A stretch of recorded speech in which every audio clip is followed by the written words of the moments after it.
If you want to know how to sell Sand token for fiat currency, you are at the right place. Go to our homepage and let's get started. From the drop-down menu, select the Sand and enter the amount you wish to spend. Please pay attention to the minimum amount available for your exchange.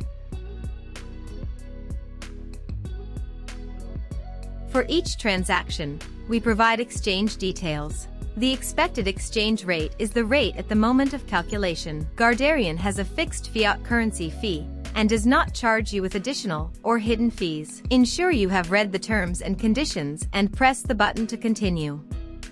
Fill in your full name and IBAN number and hit Set Details. Write your phone number for SMS verification.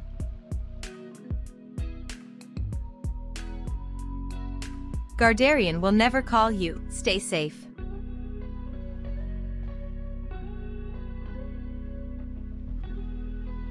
The following step is a quick and easy verification of your identity. Take a picture of your preferred document type, and let's move to a facial check.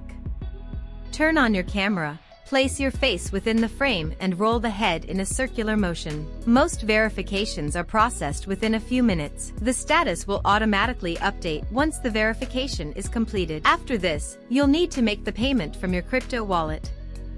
Use this step to check the details one more time before proceeding with the payment. And thereafter, confirm that the payment has been sent. The exchange will be performed immediately after we receive payment. That's all. If you have any questions, feel free to leave us a message in the comments.